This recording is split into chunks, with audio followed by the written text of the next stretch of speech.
my friends, and welcome back for another set of chapters from The Little Prince. Chapter 6. Oh, little prince, gradually, this was how I came to understand your sad little life. For a long time, your only entertainment was the pleasure of sunsets. I learned this new detail on the morning of the 4th day, when you told me, "I really like sunsets. Let's go look at one now." "But we have to wait." "What for?" "Well, for the sun to set." At first, you seemed quite surprised, and then you laughed at yourself as you said to me, "I think I'm still at home." Indeed. When it's noon in the United States, the sun, as everyone knows, is setting over France. If you could fly to France in 1 minute, you could watch the sunset. Unfortunately, France is much too far. But on your tiny planet, all you had to do was move your chair a few feet, and you would watch the twilight whenever you wanted to. "One day, I saw the sunset 44 times. And a little later, you added, "You know, when you're feeling very sad, sunsets are wonderful." On the day of the 44 times, were you feeling very sad? But the little prince didn't answer. Chapter 7. On the 5th day, thanks again to the sheep, another secret of the little prince's life was revealed to me. Abruptly, with no preamble, he asked me, as if it were the fruit of a problem long pondered in silence, "If a sheep eats bushes, does it eat flowers too?" "A sheep eats whatever it finds." "Even flowers that have thorns?" "Yes, even flowers that have thorns." "Then what good are thorns?" I didn't know. At that moment, I was very busy trying to unscrew a bolt that had gotten jammed in my engine. I was quite worried, for my plane crash was beginning to seem extremely serious, and the lack of drinking water made me fear the worst. "What good are thorns?" The little prince never let go of a question once he had asked it. I was annoyed by my jammed bolt, and I answered without thinking. "Thorns are no good for anything. They're just a flower's way of being mean." "Oh!" But after a silence, he lashed out at me with a sort of bitterness. "I don't believe you. Flowers are weak. They're naive. They reassure themselves whatever way they can. They believe their thorns make them frightening." I made no answer. At that moment, I was thinking, if this bolt stays jammed, I'll knock it off with the hammer. Again, the little prince disturbed my reflections. "Then you think No, not at all. I don't think anything. I just said whatever came into my head. I'm busy here with something serious." He stared at me, astounded. "Something serious?" He saw me holding my hammer, my fingers black with grease, bending over an object he regarded as very ugly. "You talk like the grown-ups." That made me a little ashamed. But he added mercilessly, "You confuse everything. You've got it all mixed up." He was really very annoyed. He tossed his golden curls in the wind. "I know a planet inhabited by a red-faced gentleman. He's never smelled a flower. He's never looked at a star. He's never loved anyone. He's never done anything except add up numbers. And all day long he says over and over, just like you, 'I'm a serious man. I'm a serious man.' And that puffs him up with pride. But he's not a man at all. He's a mushroom." "He's a what?" "A mushroom." The little prince was now quite pale with rage. "For millions of years, flowers have been producing thorns. For millions of years, sheep have been eating them all the same. And it's not serious, trying to understand why flowers go to such trouble to produce thorns that are good for nothing. It's not important, the war between the sheep and the flowers. It's no more serious and more important than the numbers that fat red gentleman is adding up. Suppose I happen to know a unique flower, one that exists nowhere in the world except on my planet, one that a little sheep can wipe out in a single bite one morning just like that, without even realizing what he's doing. That isn't important?" His face turned red now, and he went on. If someone loves a flower of which just one example exists among all the millions and millions of stars, that's enough to make him happy when he looks at the stars.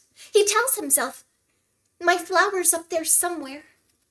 But if the sheep eats the flower, then for him, it's as if suddenly all the stars went out. And that isn't important? He couldn't say another word.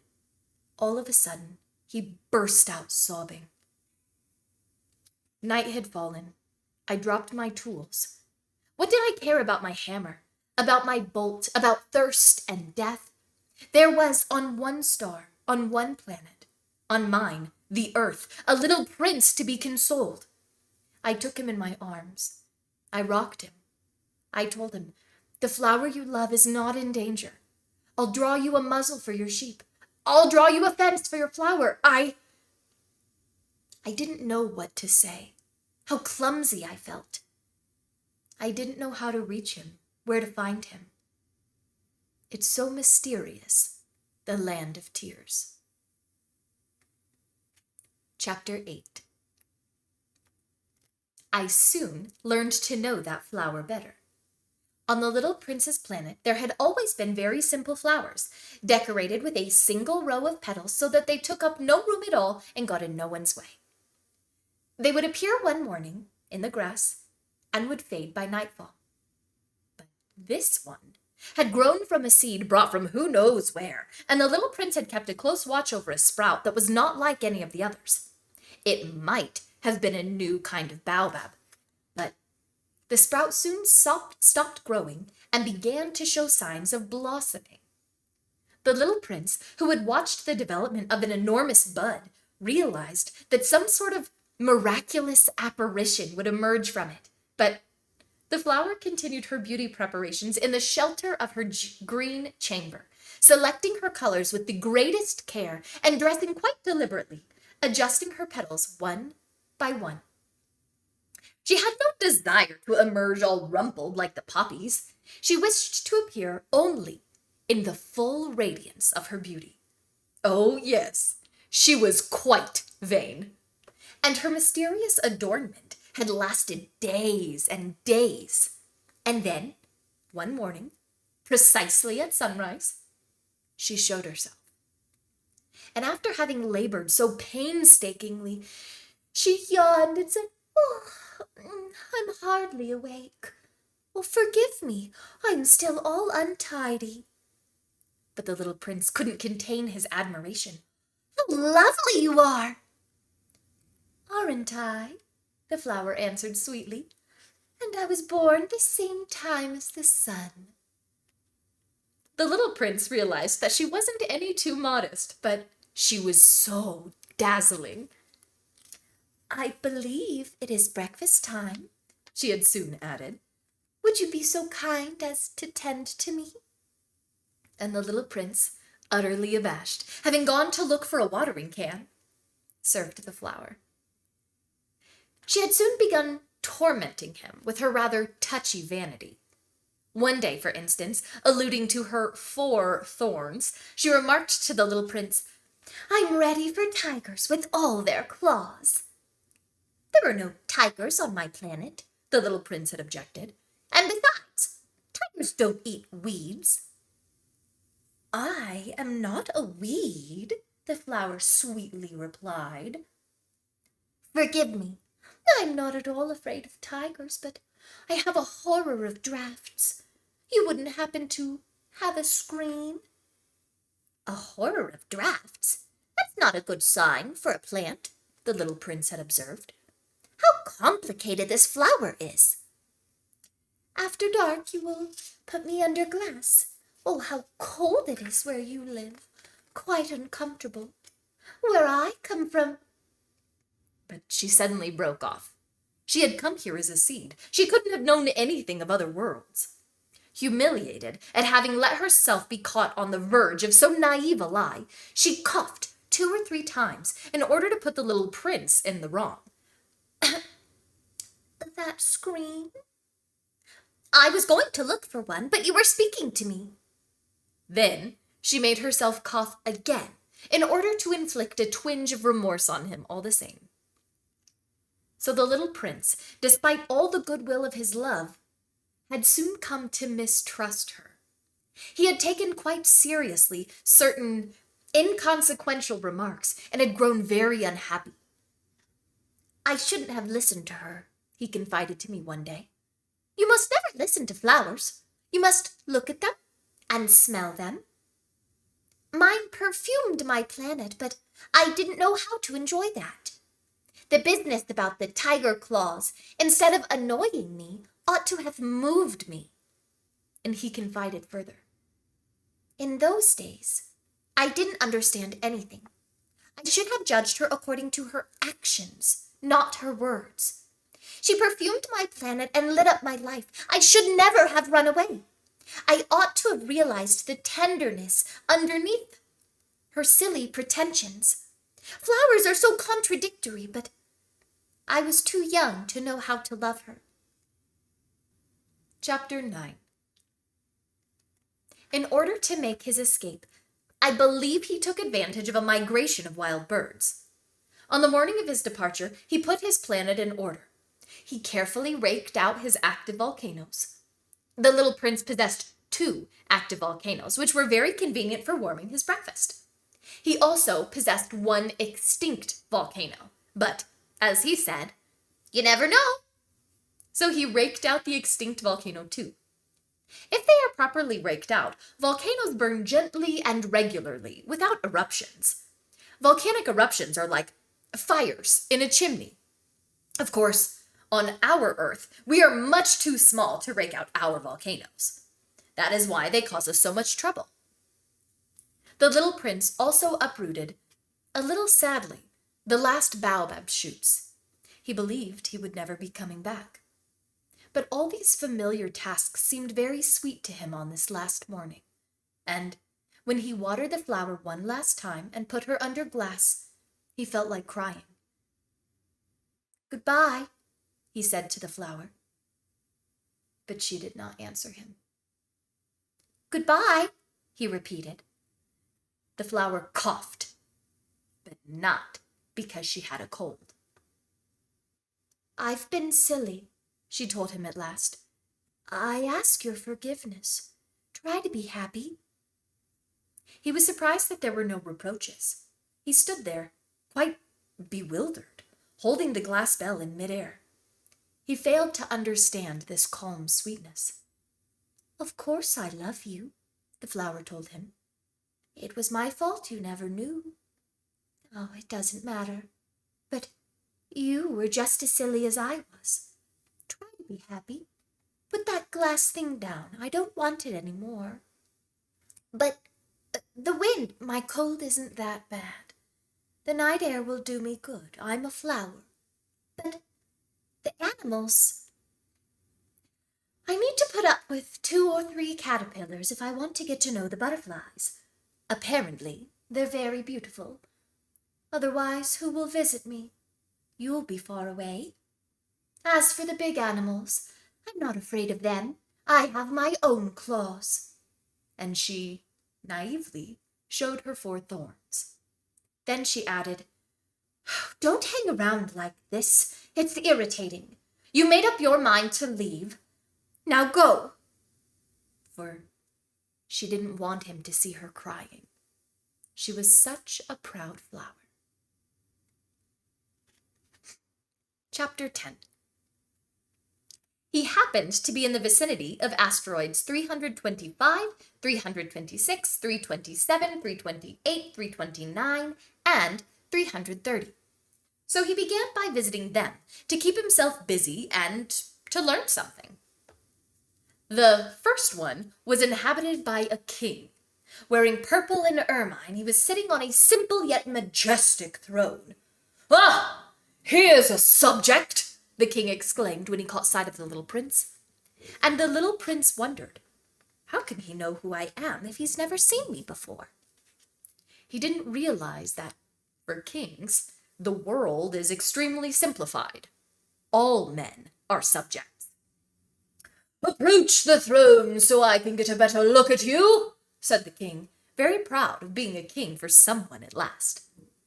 The little prince looked around for a place to sit down, but The planet was covered by the magnificent cloak, so he remained standing, and since he was tired, he yawned.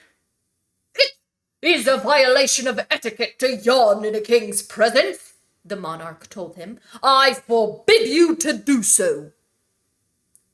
"I can't help it," answered the little prince, quite embarrassed. "I've made a long journey, and I haven't had any sleep." "Then I command you to yawn," said the king. "I haven't seen anyone yawn for years. For me, yawns are a curiosity. Come on, yawn again. It is an order." "Well, that intimidates me. I can't do it now," said the little prince, blushing deeply.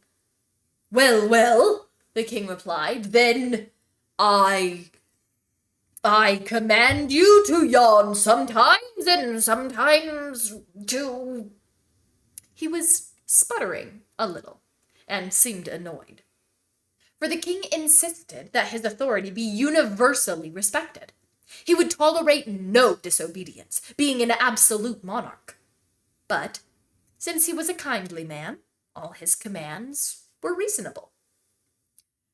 "If I were to command," he would often say, "if I were to command a general to turn into a seagull, and if the general did not obey, that would not be the general's fault. It would be mine." "May I sit down?" the little prince timidly inquired.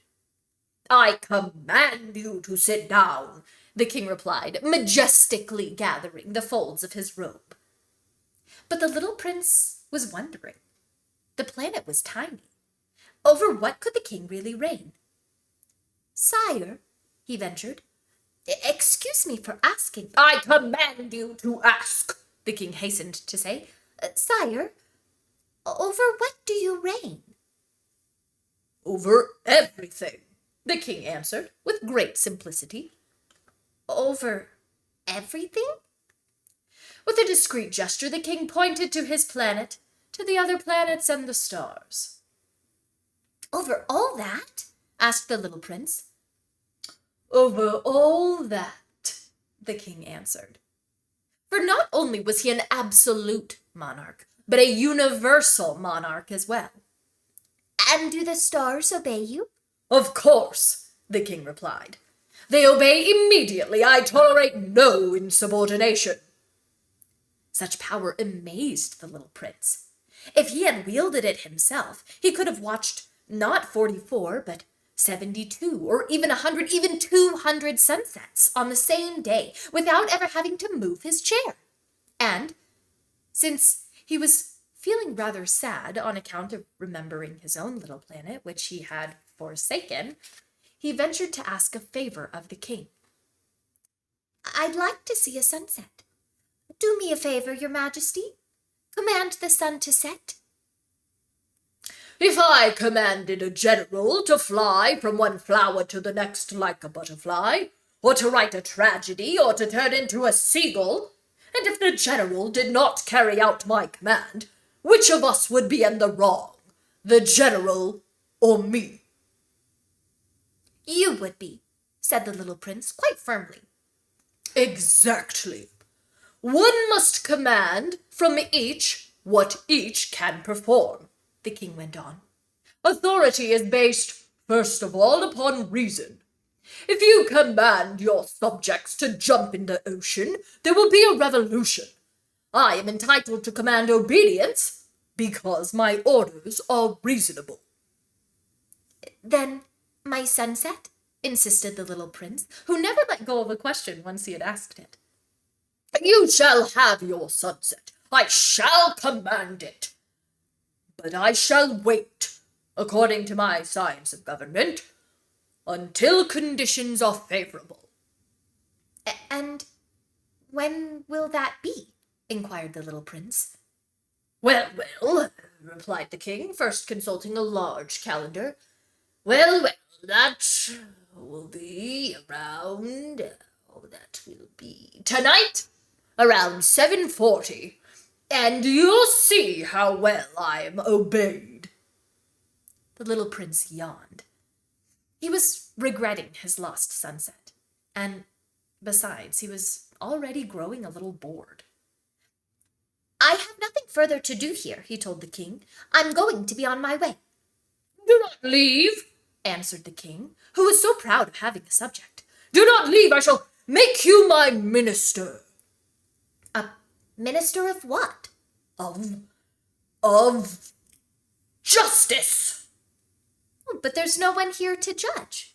"Oh, you never know," the king told him. "I have not yet explored the whole of my realm. I am very old. I have no room for a carriage, and it wearies me to walk."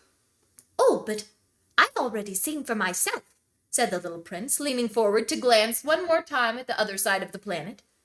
"There's no one over there either." "Then you shall pass judgment on yourself," the king answered. "That is the hardest thing of all. It is much harder to judge yourself than to judge others. If you succeed in judging yourself, it's because you are truly a wise man." "But I can judge myself anywhere," said the little prince. "I don't need to live here." Well, the king said, "I have good reason to believe that there is an old rat living somewhere on my planet. I hear him at night. You could judge that old rat. From time to time you will condemn him to death. That way his life will depend on your justice. But you'll pardon him each time, for economy's sake. There's only one rat." "I don't like condemning anyone to death," the little prince said. "And now I think I'll be on my way." "No," said the king. The little prince, having completed his preparations, had no desire to aggrieve the old monarch. "If your majesty desires to be promptly obeyed, he should give me a reasonable command. He might command me, for instance, to leave before this minute is up. It seems to me that conditions are favorable." The king, having made no answer, the little prince hesitated at first, and then, with a sigh, took his leave. "I make you my ambassador," the king hastily shouted after him. He had a great air of authority. "Grown-ups are so strange," the little prince said to himself as he went on his way.